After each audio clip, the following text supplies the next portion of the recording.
Assalamualaikum warahmatullahi wabarakatuh. Bismillahirrahmanirrahim. Alhamdulillahi rabbil alamin wa bihi nasta'inu ala umurid dunya waddin. Wassalatu wassalamu ala asyrafil anbiya'i wal mursalin sayyidina wa maulana Muhammadin wa ala alihi wa sahbihi ajma'in, amma ba'du. Faqad qala Syekhul Muallif rahimahullahu ta'ala wa adama an-naf'a bihi wa bi barakati 'ulumihi wa bikum fid darain amin. Qala radhiyallahu anhum wa yurwa awwalu ma yuhasabu 'alaihi al-'abdu yawmal qiyamati as-salah fa in wujidat tammatan qubilat wasairu amalih wa in wujidat naqisatan ruddat wasairu amalih ila akhirih, wallahu a'lam bissawab. Ma'asyiral muslimin wal muslimat, Bapak Ibu, saudara saudariku yang insyaallah pada kesempatan yang penuh dengan keberkahan ini, di waktu yang istimewa ini, di tempat yang mulia ini, semuanya senantiasa ada dalam taufik hidayah, ridha inayah serta perlindungan daripada Allah Subhanahu wa taala. Mari kita bersyukur kepada Allah taala yang Maha Ghafur, betapa tidak, Allah yang Maha Rahman, Allah yang Maha Rahim, hingga detik ini masih menganugerahkan kenikmatan yang jumlahnya mustahil bisa kita hitung. Karena alat secanggih apapun tidak mungkin bisa menghitung nikmat yang sudah Allah anugerahkan kepada kita. Oleh karena itu, sebagai hamba yang pandai bersyukur atas nikmat Allah, sudah seharusnya kita harus menjalankan perintah Allah agar tergolong sebagai hamba-hamba yang bersyukur. Agar sudah pandai bersyukur, insyaallah nikmatnya ditambah oleh Allah Subhanahu wa taala. Salawat dan salam semoga tercurah limpahkan kepada junjungan alam insan paripurna Nabiuna Muhammad sallallahu alaihi wasallam. Yang kami muliakan, yang kita hormati segenap Dewan Kemakmuran Masjid Nurul Jannah serta para tokoh masyarakat, sepuh bini sepuh, para guru-guru yang hadir pada kesempatan ini, yang insyaallah semuanya dimuliakan oleh Allah Subhanahu wa taala. Masya Allah, tabarakallah. Pengajian ini istimewa sekarang karena ditemani oleh curahan hujan yang memang sudah lama kita nanti-nantikan. Betul Pak ya? Al-Imam At-Tabari dalam tafsirnya menyatakan bahwasanya ketika turun hujan, Allah turunkan juga sejumlah malaikat. Ini ketika hujan turun Pak, turun pula sejumlah malaikat, yang mana jumlah malaikat ini kalau digabungkan seluruh keturunan Nabi Adam, yaitu kita manusia, dan seluruh keturunan iblis digabungkan jumlahnya, ya berapa tuh? Anak keturunan Nabi Adam sama keturunan iblis digabungin, survei membuktikan berapa itu? Belum ada yang survei ya, banyak sekali. Nah ternyata itu kalah banyak dengan jumlah malaikat yang turun bersamaan dengan hujan yang jatuh ke permukaan bumi ini. Nah, malaikat yang sebanyak itu jatuh di permukaan bumi bersamaan dengan hujan, maka di mana dia jatuh, di tempat manapun dia jatuh, maka malaikat itu akan membawa rahmat dan membawa keberkahan di tempat yang jatuh hujan padanya. Amin ya rabbal alamin. Jadi hujan itu rahmat, berkah, ulah sieun penyakit. Enggak usah takut penyakit, kita yakin saja bersamaan dengan hujan itu rahmat dan berkah Allah turun untuk kita semua. Alhamdulillah. Baik, saudara-saudari yang dirahmati Allah Subhanahu wa taala, waktunya sangat singkat sekali. Mari kita sama-sama pelajari hadis-hadis Rasulullah.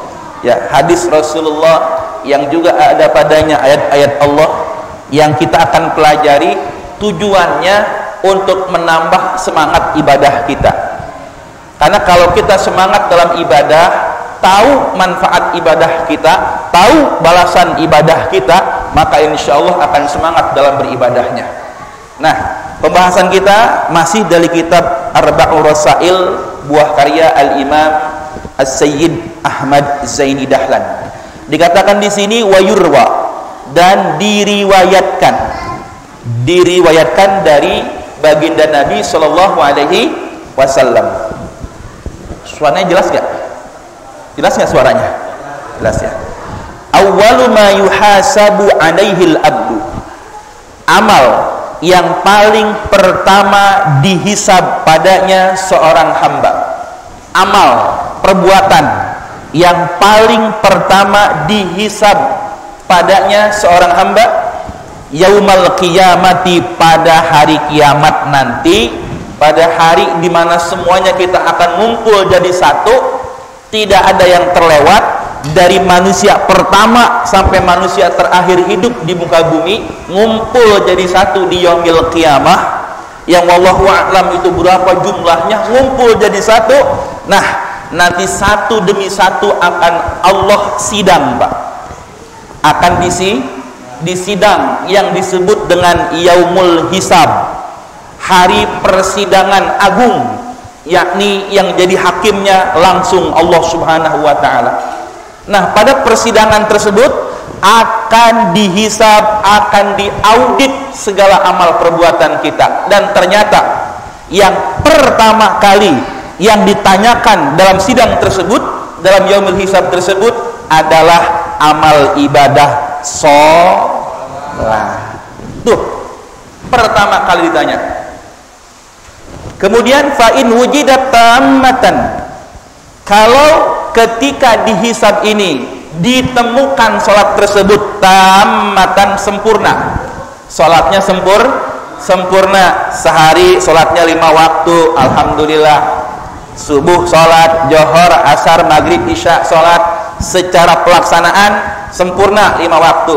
Lalu dilihat ilmunya, dilihat pelaksanaannya, sudah sesuai belum dengan ilmu tata cara ibadahnya, dari mulai toharohnya, wudhunya, mandi wajibnya, ya, lalu praktek sholatnya sudah betul atau belum? Oh sudah, oh berarti sempurna. Kok bisa betul? Karena orang ini rajin ngaji, udahnya rajin sholat, rajin ibadah, dia rajin ngaji. Bukan cuma rajin sholat tapi juga rajin ngaji. Karena ada juga yang sholat tapi nggak dibekali dengan ilmunya, bukannya jelek, khawatir tidak sempurna. Walaupun sudah sholat dari kecil, bapak-bapak udah pinter sholatnya, tetapi kita nggak tahu pasti apakah sholat kita sudah sempurna atau belum. Maka sebagai bukti pernyataan bahwasanya kita merasa ibadah kita belum sempurna, kita harus ngaji.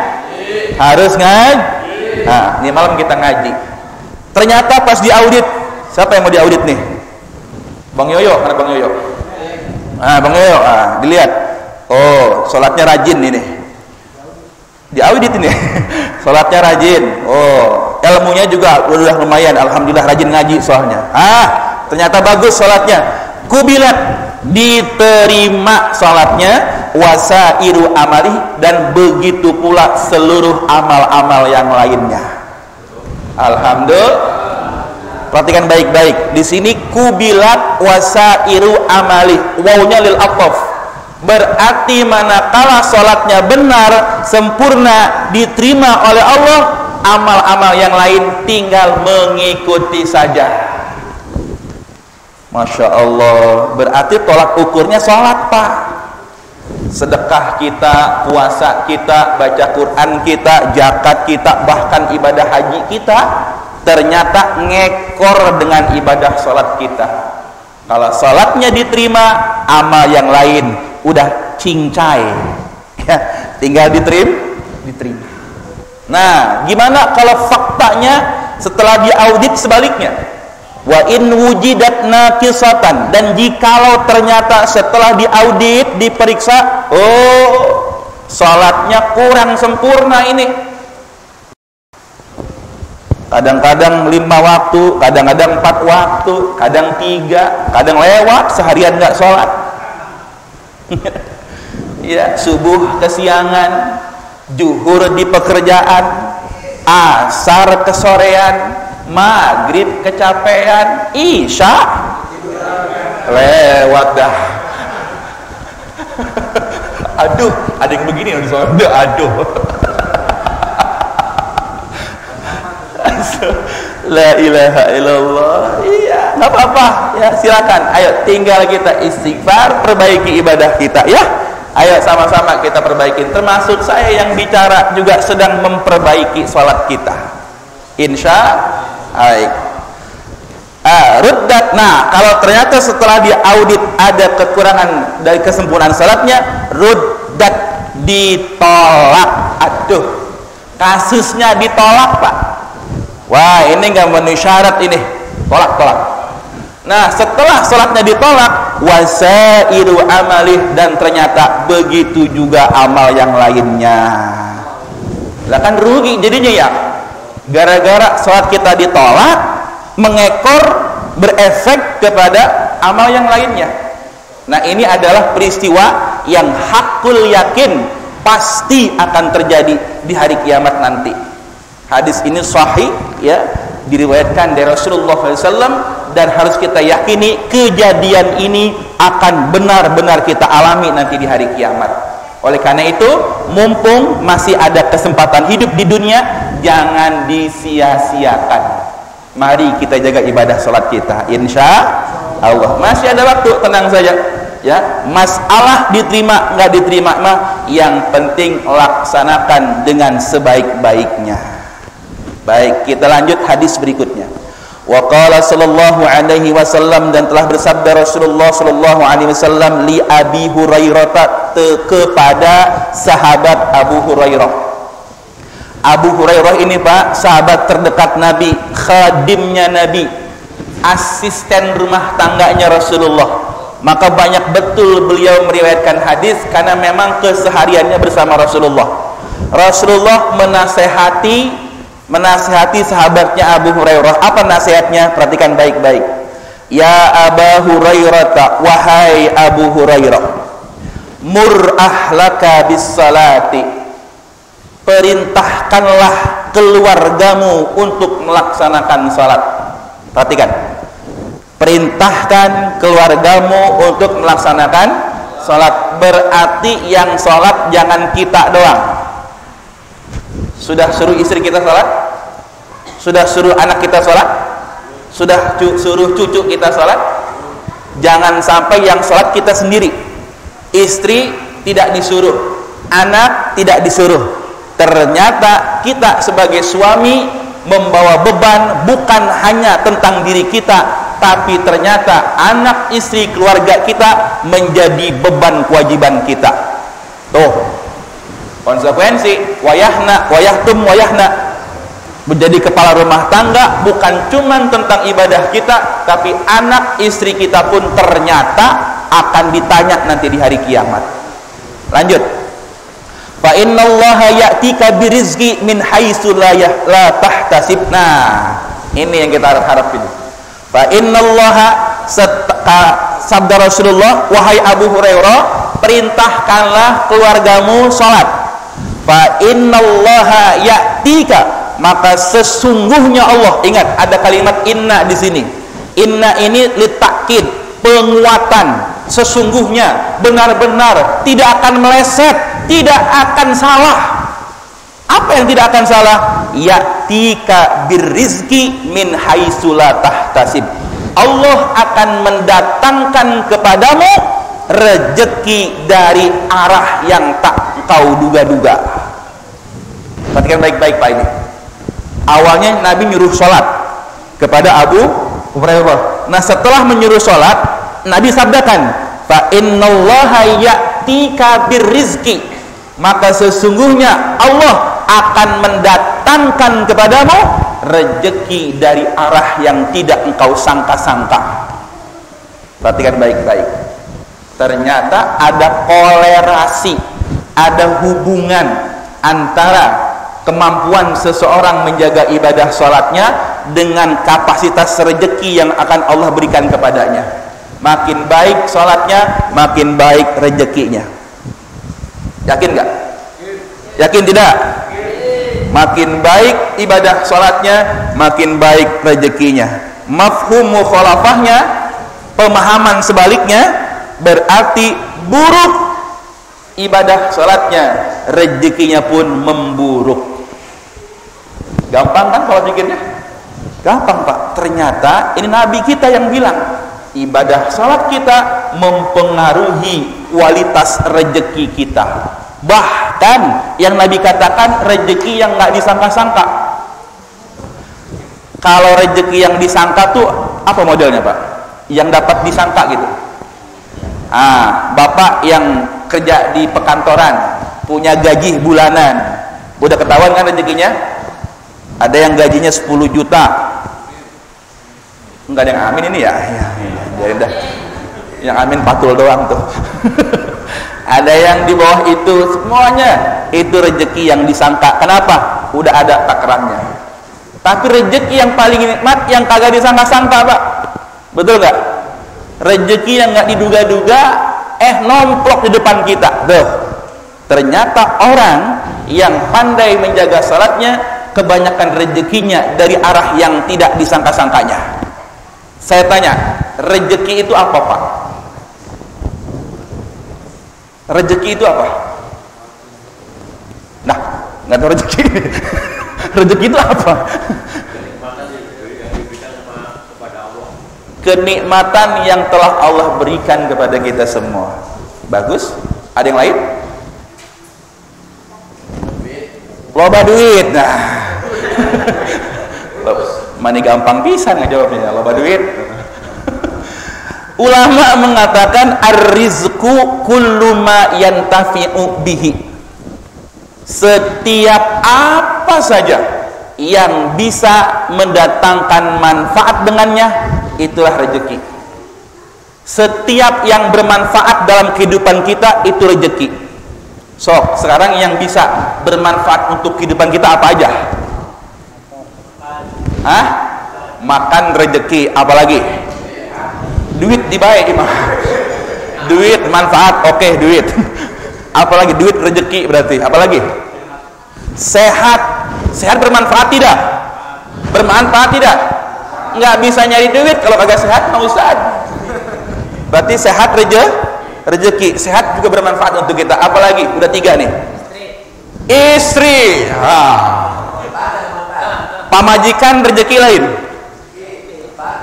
Ini kayaknya lagu ini. Rezeki bukan? Lah rezeki itu Bapak. Iya enggak? Lah rezeki jelas. Emang saya tanya, punya istri bermanfaat tidak? Wah. Yang bujangan nggak usah jawab lah. Yang bujangan nggak tahu. punya istri jelas besar manfaatnya. Berarti istri itu rezeki. Ya Allah, secara garis besar setiap yang bermanfaat untuk kehidupan kita itulah rezeki. Berarti rizki tidak selalu bicara masalah fulus. Fulus. Memang bil fulus semuanya mulus. Bila fulus mampus. Tapi ingat ya, tidak segalanya itu tentang uang. Betul tidak? Tidak uang bukan segalanya. Uang bukan segalanya, tetapi segalanya butuh uang. Cari. Ya, cari. Nah, kalau begitu tadi dikatakan bahwasanya maka akan datang kepadamu rezeki yang kau tidak sadari, yang kau tidak sangka-sangka. Bapak, kalau kita rajin sholat, kok saya rajin sholat, tapi kok rezeki saya begini-gini aja ya. Tapi ada ono di sono no, di mana ya? Di Hongkong lah, di Hongkong. Ya nggak sholat, yang ngapain rezekinya lancar, usahanya lancar, perusahaannya makin maju, usahanya makin banyak pelanggannya, padahal kagak sholat. Awas, hati-hati. Saya katakan tadi, yang namanya rezeki bukan hanya masalah duit. Anak sehat, rezeki. Bini nurut solehah, rezeki. Betul tidak? Kita sehat, rezeki. Hidup bawaannya tenang aja, rezeki. Bahkan ada nih salah satu kru Hamdalah TV yang curhat sama saya, waktu megang duit banyak nggak tenang hidupnya. Tapi sekarang setelah dia tinggalkan kehidupannya itu, dia betul berdakwah di agama, walaupun sekarang nggak megang duit, bawaannya tenang hidupnya katanya. Curhatannya ke sana. Oh, berarti uang tidak menjamin kebahagiaan, Pak. Nah, sekarang kalau kita sholat, insya Allah Allah akan berkahkan rezeki kita. Gitu, Pak. Siapa tahu apa? Karena rezeki itu setiap yang bermanfaat untuk kehidupan kita. Nah, ini tidak akan terjadi kalau kita tidak menjaga sholat.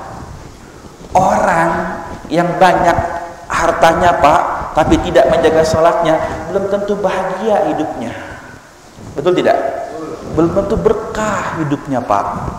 Bapak jangan silau dengan kemilau hartanya dulu. Kita nggak tahu dalam-dalamannya. Ternyata pasti teliti, anaknya narkoba, bininya selingkuh, ya kan? Hartanya banyak, ditipu sama teman kerjanya. Berakhirnya di tiang gantungan, bunuh diri. Naudzubillah min. Nggak sedikit yang begitu, Pak. Di Jepang tingkat ekonomi luar biasa merata, bahkan di atas rata-rata. Tapi kasus bunuh diri di sana sangat mengkhawatirkan. Saking mengkhawatirkannya, pemerintah Jepang membangun sebuah gedung khusus untuk orang yang mau bunuh diri. Betul. Jadi ada satu gedung dibangun berpuluh-puluh lantai, gedung itu khusus disediakan untuk mereka yang ingin mengakhiri hidupnya. Jadi fokus gitu, bunuh dirinya satu titik, nggak di mana-mana, nggak ngerepotin polisi. Berarti kalau yang naik gedung ini ketahuan bunuh diri dengan sukarela, kurang apa di sana? Dan ternyata pelakunya, Pak, bukan orang susah. Pelakunya bukan orang susah, pimpinan perusahaan, menteri-menteri, pejabat-pejabat yang ada di Jepang. Kan aneh ini, ada apa gerangan? Ternyata setelah diteliti, saya punya teman sekarang seorang dai di Jepang, dia sudah 4 tahun di Jepang sana, dia melakukan sebuah studi kasus di Jepang. Ternyata orang Jepang haus nuraninya. Setelah dia kaya, punya segala-galanya, dia bingung mau ngapain lagi. Dia punya segala-galanya sudah, tapi bingung mau ngapain lagi. Ya sudah, karena sudah punya segala-galanya, diakhiri hidupnya. Tuh, ini kan nggak ada dalam konsep agama kita. Kalau kita punya segala-galanya, kita punya konsep sedekah. Betul tidak? Kita punya konsep sedekah, yang mana nanti di yaumil kiamat akan kembali lagi uang kita, harta kita. Kalau kita hidup berlebih, ada masjid yang butuhkan bantuan, ada yatim duafa, fakir miskin, orang-orang lapar butuh bantuan kita, ada sarana pendidikan yang butuh uluran tangan kita. Orang Islam nggak pernah bingung kalau punya harta banyak. Betul tidak? Orang Jepang mah kebingungan, Pak. Kenapa? Tidak dididik secara agama. Dunia saja yang dicari. Nah, orang yang menjaga salatnya, dia akan menemukan keberkahan dalam rezekinya, Pak. Walaupun mungkin kelihatannya, itu Amir Qasim gitu-gitu aja. Jangan dikira, Pak, dalam-dalamannya bahagia itu. Iya. Bahagia, happy. Kenapa? karena bukan harta saja. Ingat konsepnya, setiap yang bermanfaat dalam kehidupan kita itu rezeki, ya. Harta, tahta, wanita, bahagia, itu semuanya adalah rezeki buat kita. Nah, ternyata berdasarkan sabda Nabi ini, itu bisa diperoleh kalau kita mampu menjaga ibadah kita, insya Allah. Dari mana dalilnya? Nah, dalilnya firman Allah Ta'ala, wa misdaqu dzalika, dan dalil atau pembenaran hal tersebut fi qaulihi ta'ala, di dalam firman-Nya Allah Ta'ala. Ini ayatnya, ini dalilnya. A'udzubillahi minasyaitonirrajim, wa'mur ahlaka bis-salati wastabir 'alaiha la nas'aluka rizqan nahnu narzuquka wal 'aqibatu littaqwa. Surat Thaha ayat 132. Nanti yang punya Al-Qur'an silakan dibuka surat Thaha ayat 132. Allah berfirman, wa'mur ahlaka bis-salah. Perintahkanlah keluargamu melaksanakan salat. Awas, ini perintah Allah ternyata. Perintahkan keluargamu melaksanakan salat. Awas, ini perintah Allah. Wastabir 'alaiha, dan kuatkanlah kesabaran 'alaiha, di dalam menjalankan salat. Kuatkan kesabaran. Kenapa? Ternyata salat butuh kesabaran. Bangun pagi subuh butuh kesabaran nggak, Pak? Butuh kesabaran nggak? Butuh. Kurang sabar makan lebih baik di atas kasur, kan? Tarik lagi selimut. Bang ajan di masjid subuh, aduh dingin banget lagi dah, mana hujan. Kurang sabar, selimut yang ditarik, bukan ke masjid. Betul tidak? Ini maghrib, bapak yang baru pulang kerja capek kan? Saya yakin capek ini. Ada yang baru pulang kerja ini, baru berapa menit sampai di rumah sudah azan maghrib, datang ke masjid. Capek saya yakin. Kalau kurang sabar nggak datang kemari. Masya Allah. Nah, ini contohnya, Pak, yang sudah merasakan kelezatan ibadah di masjid. Iya. Ternyata enakan di rumah, enakan di masjid sholat subuh daripada di rumah. Tuh, ini kan perasaan seperti ini belum tentu kita bisa merasakannya, ya. Tapi saya yakin nih, karena beliau sudah menemukan lezatnya ibadah. Alhamdulillah. Nah, la nas'aluka rizqan. Allah firmankan, kami tidak meminta rezeki kepadamu. Perhatikan, Allah tidak meminta rezeki kepada kalian. Nahnu narzuquka, kami, justru kami, kata Allah, yang memberi rezeki kepadamu. Ingat, Allah enggak minta apa-apa. Sedekah yang kita keluarkan bukan Allah yang minta itu buat kita sendiri. Allah mah tidak pernah minta rezeki sama kita. Kenapa? Dan Allah yang ngasih rezeki sama kita. Wal aqibatu littaqwa, dan akibat yang baik itu untuk orang-orang yang bertakwa. Perhatikan baik-baik. Allah perintah salat dan disuruh kita bersabar melaksanakannya. Lalu Allah firmankan, kami tidak minta rezeki kepadamu, kami yang beri rezeki kepada kalian. Berarti orang yang salat rezekinya dijamin oleh Allah Subhanahu wa taala. Amin ya rabbal. Wal akibatu, dan akibat yang baik, baik akibat di dunia maupun akibat di akhirat, adalah untuk orang-orang yang takwa. Siapa takwa itu, Pak? Hah? Takut sama yang tua. Takwa, takut sama yang tua. Wah, itu mah orang mau nyandung kagak jadi, ya. Takwa itu orang yang menjalankan perintah Allah dan meninggalkan larangan. Kayak bapak-bapak ini. Bapak rela di masjid, duduk di sini, mana dingin nggak pakai karpet, ya, mana capek, tapi mau duduk di sini. Ini bapak orang-orang yang bertakwa kepada Allah, karena lebih memilih menjalankan perintah daripada melanggar perintah Allah. Masya Allah. Nah, ini surat Thaha ayat yang ke-132. Jadi Pak, mari pahami bahwasanya ketika kita beribadah, ketika terutamanya sholat, khususnya sholat, maka di situ rezeki kita sedang diperbaiki oleh Allah Subhanahu wa taala. Ya. Yang yakin ya, ini ayat dan hadis. Kalau nggak percaya, kita percaya mana lagi? Karena pedoman hidup kita dua, yang utama Quran dan hadis. Dijabarkan oleh ulama kita dengan metode qiyas dan ijtihad. Sumbernya dua, Quran dan hadis. Ini sumber pokok kita. Kalau kita nggak percaya sama dua sumber ini, kita percaya sama ayat mana lagi?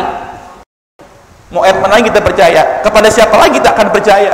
Karena inilah yang Allah turunkan dari langit sebagai pedoman hidup kita. Dzalikal kitabu la raiba fihi. Itulah Al-Quran yang tidak ada keraguan di dalamnya. Allah yang bilang nggak usah ragu, semua isi Quran adalah benar. Kira-kira percaya kepada janji Allah? Percaya tidak? Percaya tidak? Alhamdulillah. Jaga sholat ya. Dan jangan lupa ajak keluarga kita. Sedikit lagi.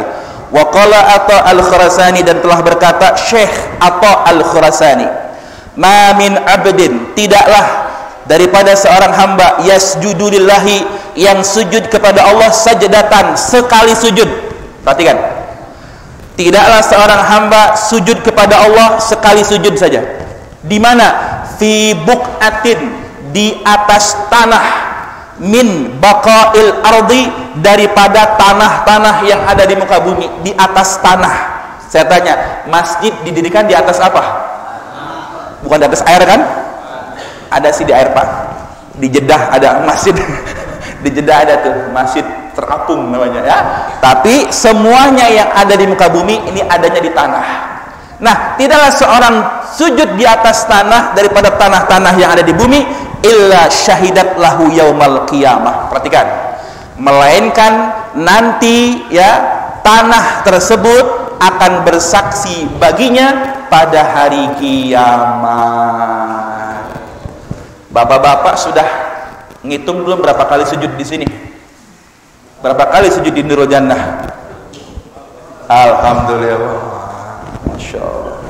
Yakin Pak, nanti di hari kiamat Masjid Nurul Jannah akan bersaksi untuk orang-orang yang mencintainya, akan bersaksi untuk orang-orang yang sujud dengan ikhlas padanya.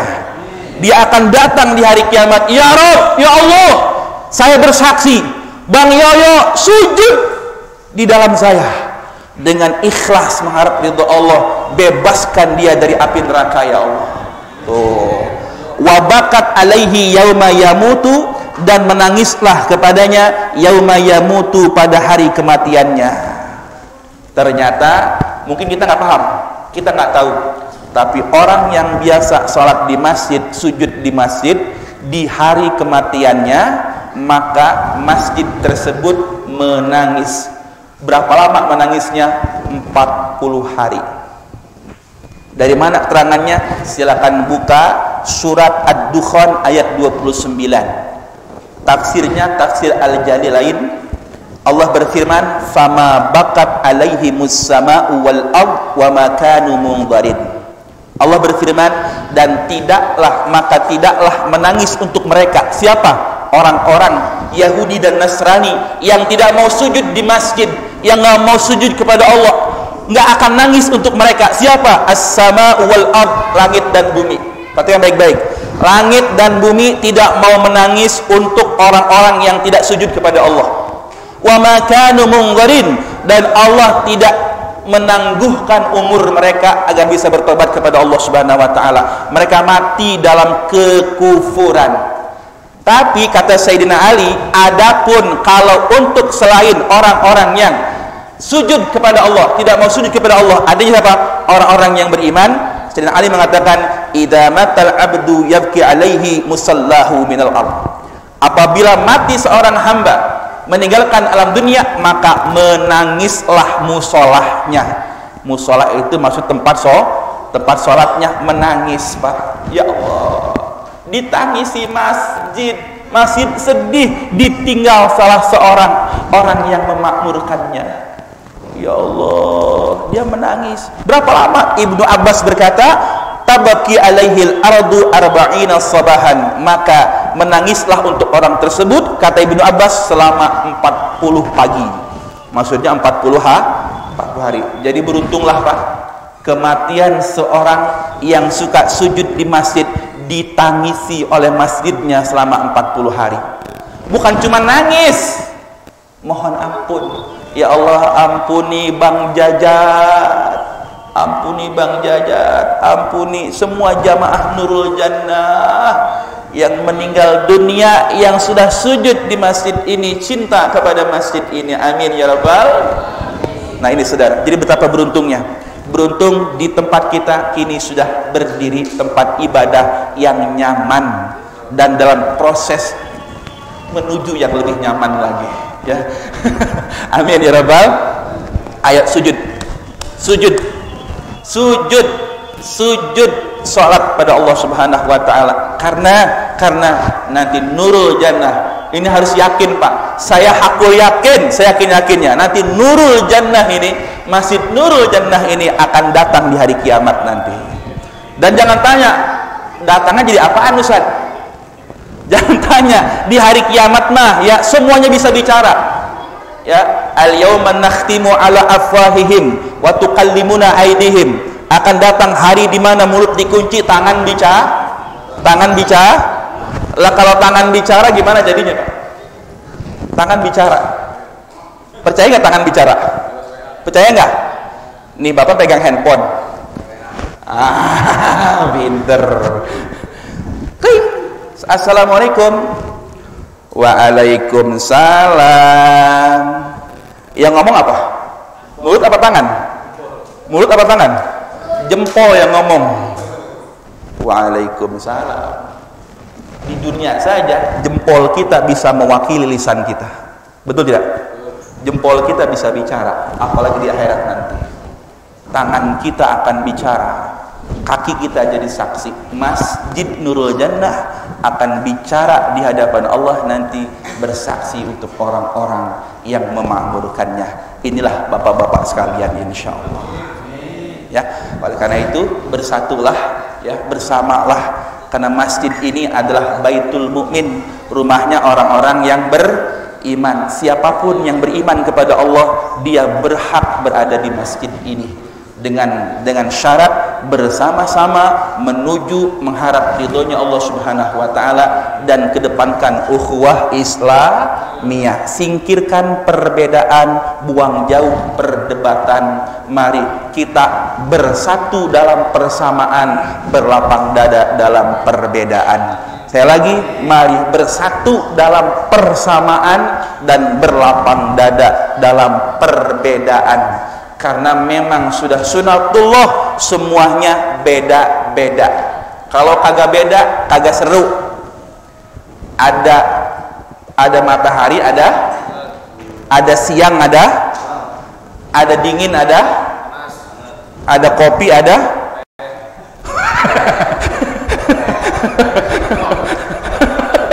kopi, ada singkong.